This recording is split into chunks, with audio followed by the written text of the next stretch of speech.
अन्न बन के फौरन अन्न बन के दराई मेरा पानी बाजवान ऑपरेशन नामंजूर, बाजवान ऑपरेशन नामंजूर, कोटा ऑपरेशन नामंजूर। तो नाज़रीन, बल आखिर वही हो गया है जिसके बारे में डर था, जिसके बारे में इमरान खान ने सख्ती से मना किया था कि ये मत करना। अगर ऐसा किया तो एक मर्तबा फिर जो है वो फौज और आवाम आमने सामने खड़े हो जाएंगे। हमने 20 साल जंग लड़ी है, बड़ी मुश्किल से इन हालात से निकले हैं। दोबारा हमें उस नहज पर नहीं पहुंचना जहां पर किसी के हाथ कुछ ना आए। जी हाँ, पाकिस्तानी फौज ने बल आखिर आज बाजोड़ में बाज़ाब्ता तौर पर ऑपरेशन का आगाज़ कर दिया है। इस ऑपरेशन की जो है वो बाज़गुश्त कई दिनों से सुनने में आ रही थी। वहाँ जिरगे भी हुए, इलाके में जो है वो मामलात जो है वो संभालने की कोशिश भी हुई, लेकिन अब बल आखिर ये कंफर्म खबर सामने आ गई है कि पाकिस्तानी फौज के ताज़ा दम दस्ते जो हैं वो कबायली इलाकों में घुस गए हैं। वहाँ पर इस वक्त उन्होंने मोर्चे संभाल लिए हैं, कर्फ्यू का निफाद कर दिया गया है और तमाम जो लोग हैं वहाँ पर कबायली गयूर, उनको इलाका खाली करने के अहकामात भी जारी कर दिए गए हैं। इस मौके पर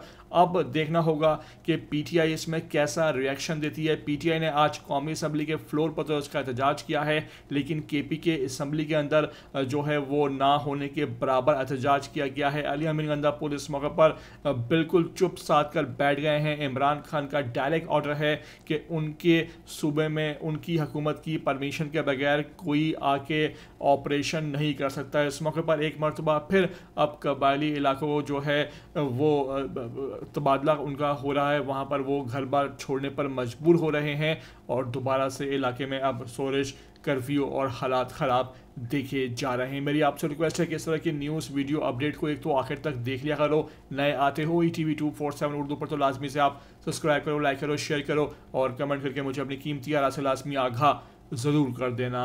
अन्न बन के फौरन अन्न बन के दराई मेरा पानी बाजवान ऑपरेशन नामंजूर, बाजवान ऑपरेशन नामंजूर, कोटा ऑपरेशन नामंजूर, फौजी ऑपरेशन नामंजूर, बाजवान ऑपरेशन नामंजूर, बाजवान ऑपरेशन नामंजूर।